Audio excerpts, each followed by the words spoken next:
Hello and welcome back to this Down for Idealistic Crusade. This video is another of my sort of simple and straightforward book and film comparisons because I was able to get a copy of Vera Caspary's original novel of Laura, that of course was adapted into the iconic and famous film noir in 1944, released by Fox and produced and directed by Otto Preminger. Of course, the film is just one of the most famous and iconic noir titles, and just even saying the name Laura conjures up the famous musical theme, the incredible portrait of Jean Tierney, just her image, and of course the various characters and the incredible performances of Dana Andrews and Clifton Webb and Vincent Price and Judith Anderson and Tierney herself. And the film does stick quite close to Caspary's novel in terms of the plotting and the characters and things. So it's not necessarily a book that I think most people would think to track down and read, but I've always been sort of curious because I knew that the structure was a bit different and there were some unique aspects of the novel. And that's very much true. Thankfully, there's this lovely affordable edition from the Feminist Press under their Femmes Fatales series, and they've published, I think, some of Caspary's other books, which are very much otherwise out of print and very difficult to find. I didn't even know there was a modern reprint of Laura until I stumbled across it. And it's a very lovely edition that I would strongly recommend, and I'll leave some links in the description if you'd like to read it yourself. But Laura is very much the same basic story about the very enigmatic and fascinating society woman, career woman, Laura Hunt being murdered, and the attempts of Detective Mark McPherson to navigate through the sort of social world and all of Laura's supposed friends and her fiance and various other individuals, this rather interesting cast of characters, to figure out who may have killed her and why. And it becomes very much a constant dance between these characters of back and forth character machinations and shifting loyalties and different bits of evidence, as you have in any sort of classic murder mystery story. But the central conceit of the book that made it so striking and unique, and of course the same for the film, is very much discussed in all the advertising for the film, and everybody kind of knows it going in. So it's not really a spoiler, but in case you have not seen the film, definitely go see the film first before you finish this video. So these are sort of light spoilers, but I think everybody kind of knows the idea behind Laura because it's been ripped off and done to death so many times it itself has become a cliche. But if you're watching this video, please make sure you have at least seen the film first, because the book very much is the same plot.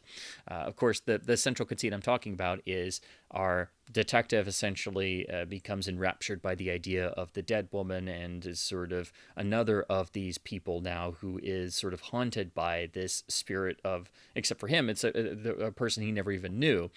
And so he spends the night in her apartment among her things, still trying to solve the murder, and wakes up to find her actually standing over him, and thinks it's a vision at first. But no, she's actually alive and well, and so that means the person who was murdered with her face completely disfigured and unrecognizable is someone else. So now the murder mystery starts all over again about, a third to halfway through the actual story. And this is replicated in the film and is definitely the famous sort of conceit that made the novel so striking and successful, and thus the film as well.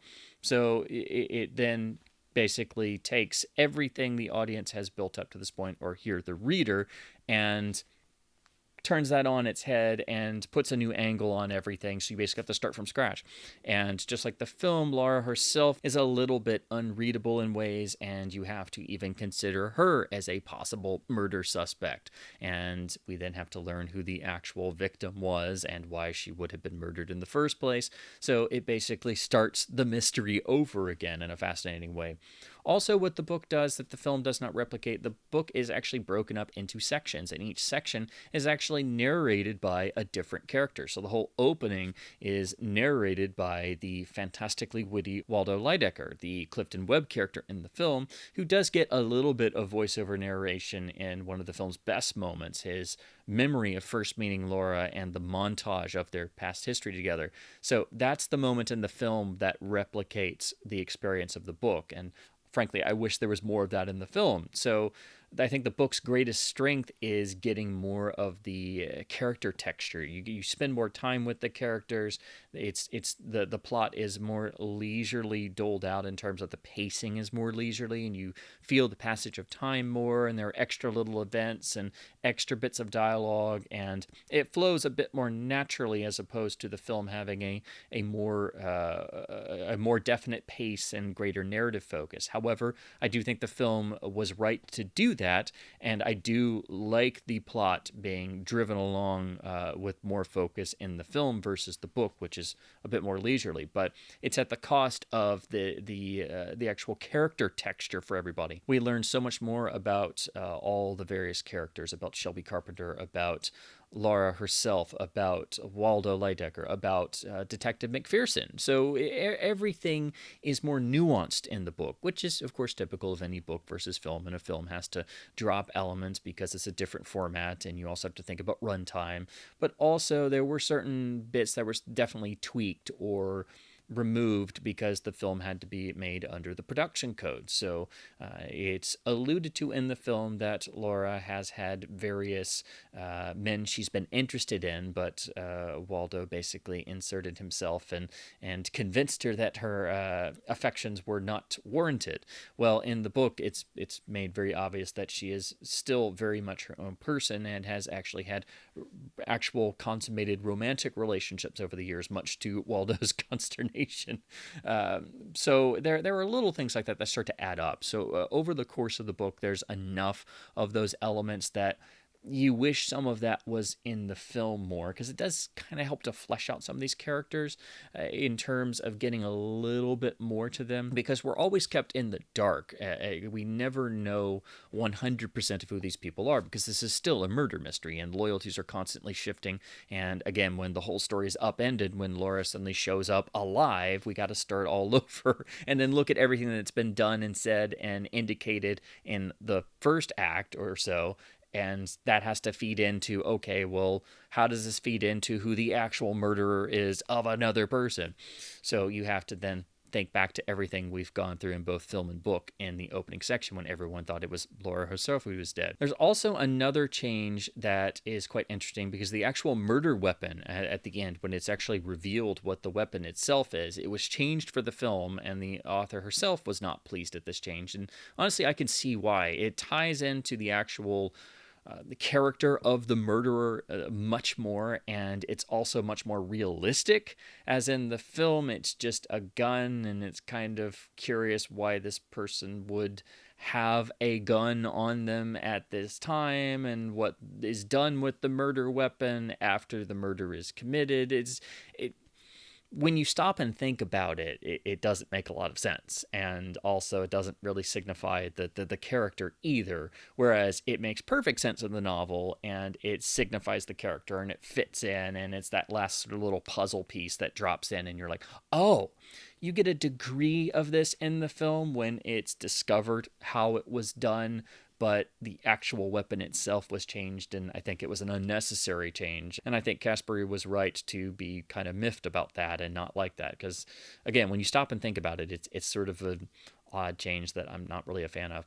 Another thing that I noticed is, as much as I love Gene Tierney in the film, I think Preminger tried to make Laura herself a bit more enigmatic and a bit more like this image, and it's to tie in with Detective McPherson's image of Laura, but of course that sort of contradicts with the actual person herself. So it's the idea of the image versus the reality, the idealized woman versus the actual woman herself. And that's a fascinating story in and of itself. And all of this, like what I've discussed about talking about the film when I reviewed the Blu-ray release, it's very much predating a lot of these themes popping up in Vertigo.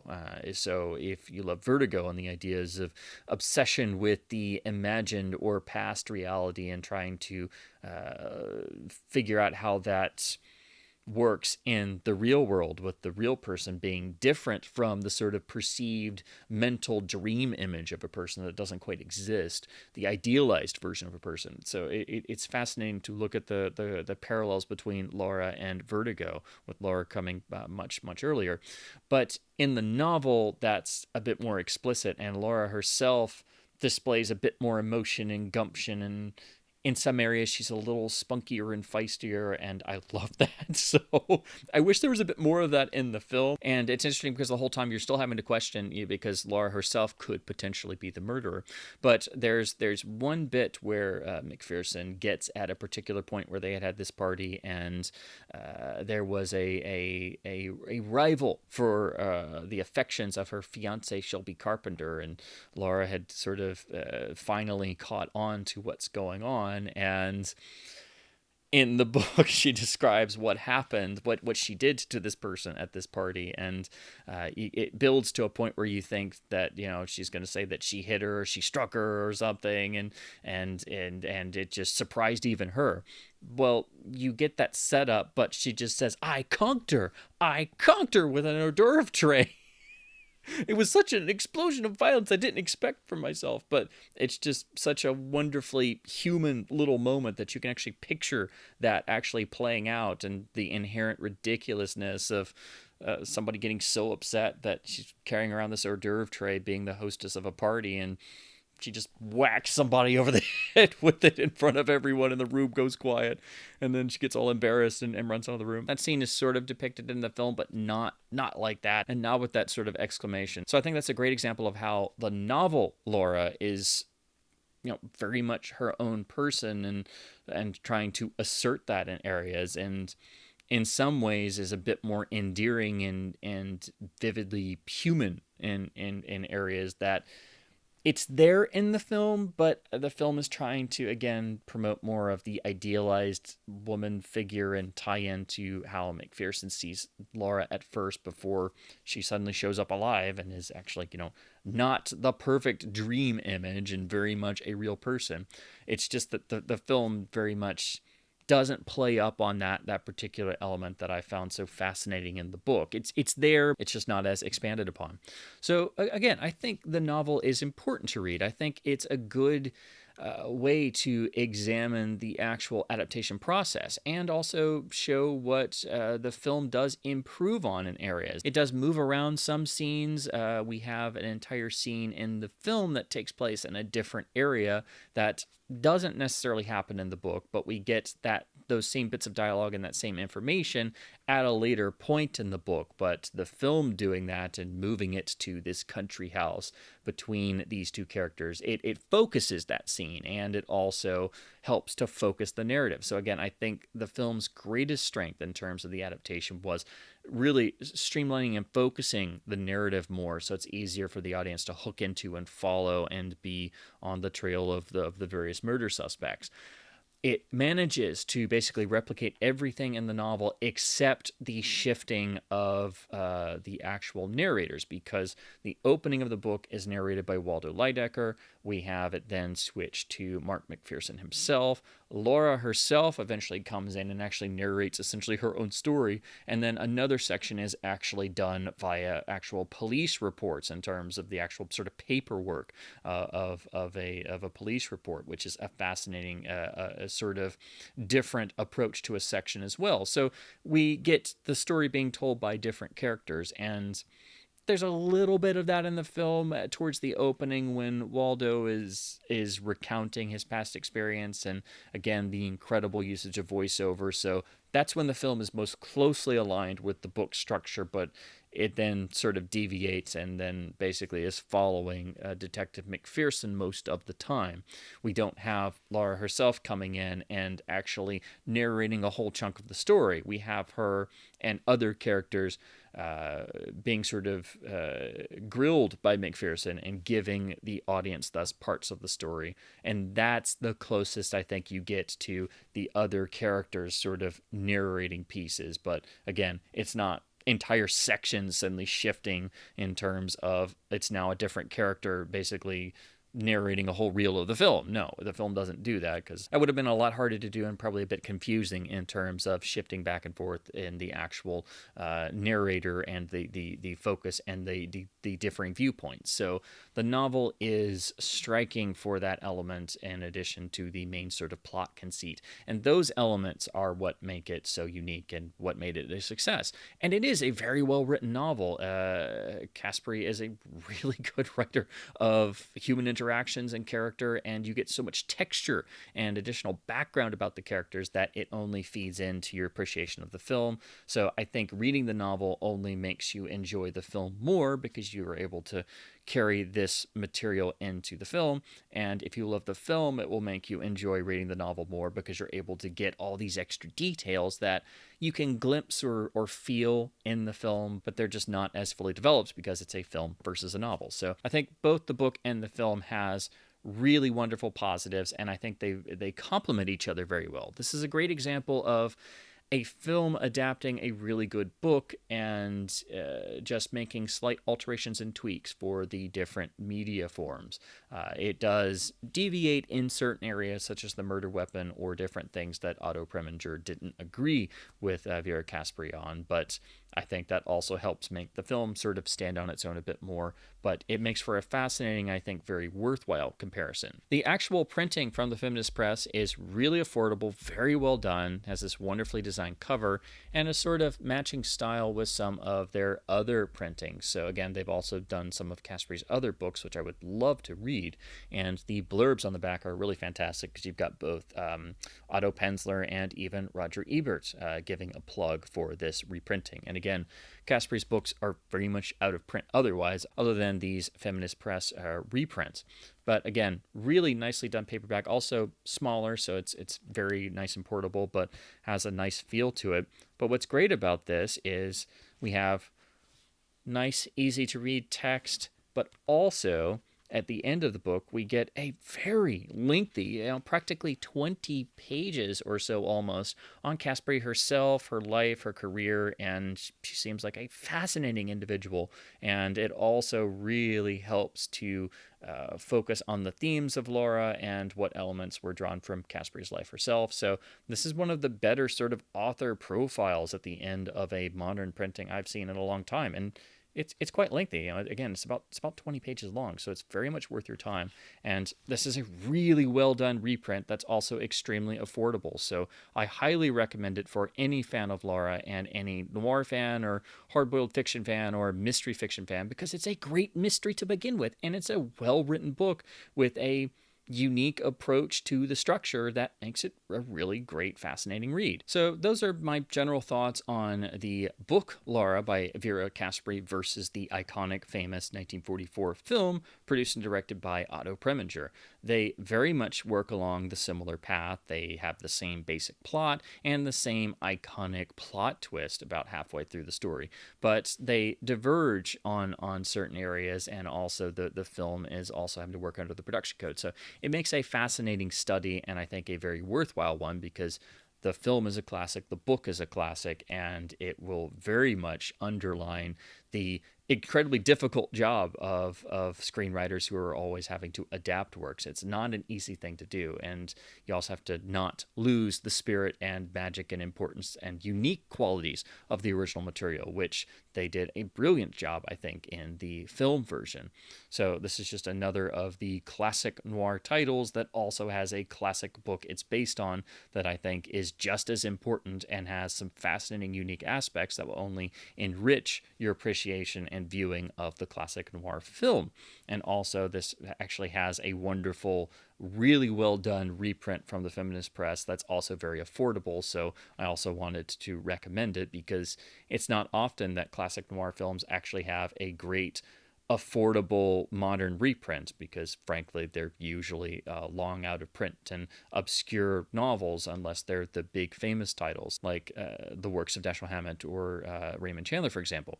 So I do strongly recommend the book version of Laura. It's a great book, and the Feminist Press edition is fantastic, very well done, and very affordable. So as always, I hope my babbles about films versus books and classic noir titles and classic mystery fiction has been at least somewhat fun and informative. Please do check out the book version of Laura if you haven't. It's a fantastic read. And if you yourself have done this comparison, I would love to hear your thoughts in the comments below, because I was really fascinated by some of the differences. So as always, please do keep supporting your local independent bookstores and independent publishers wherever possible by picking up print books. Keep reading print books. And as always, thank you ever so much for watching.